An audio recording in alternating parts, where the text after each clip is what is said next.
The good thing was, and definitely one of the kind, was that really multiple stakeholders met together, including the ministries, including the European Parliament members, and of course the specialists and the patients and some members of the pharmaceutical industry. Hopefully, this initiative, together with the high-profile journal as The Economist, will bring something new, which will help, to advocate for innovative treatments, for the better access in each of the CEE countries. Part of the aim with the research is to look holistically at the pathway for care for myeloma and identify the barriers to care and then the opportunities for improvement, so where can improvements be made. Indeed, there are tremendous achievements that have been made for the past 20 years in the treatment of multiple myeloma. Still, the real problem and issue is the accessibility and the availability of the new drugs in the treatment. Generally, until now, we treated the patients quite non-effectively because we use this very effective but also very expensive drug in the later stages of myeloma. And we know now that if we use these strong triplets at the beginning, the outcome is impressive.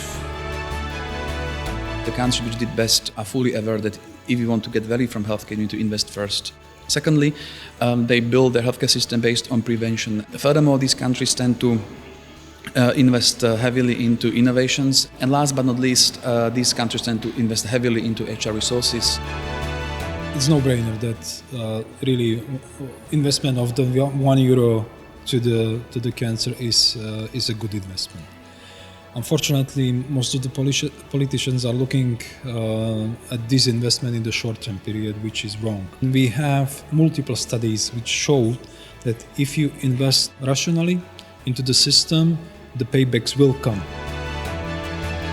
We need to keep pressure on whole systems, but keep pressure on ourselves also.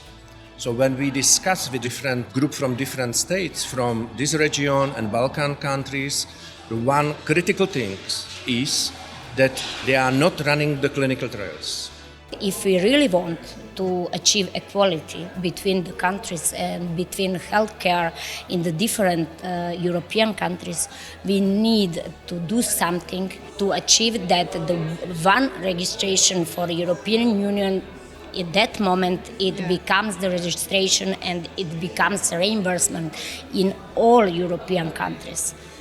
Because it is not possible that one country get the drugs 15 years before than the other one. So it is a big problem. It's vital to have the different stakeholders in the room talking to each other, contributing towards it. It can't be done in silos or certain people making decisions without patient perspectives being considered.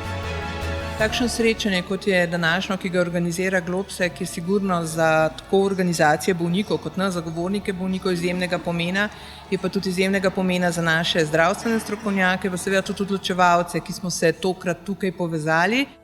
Globsek je tudi opravil analizo, ki je pokazala, to sem zelo ponosna, da je Slovenija v bistvu v vrhu, v bistvu najboljša med državicami srednje Evrope in pa vzhodne Evrope na področju obravnave diseminiranega plazmocitoma.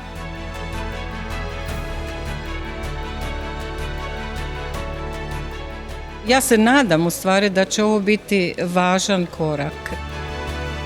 Mislim da smo već dugo pričali o ovim promjenama, sad je vrijeme da se nešto i desi.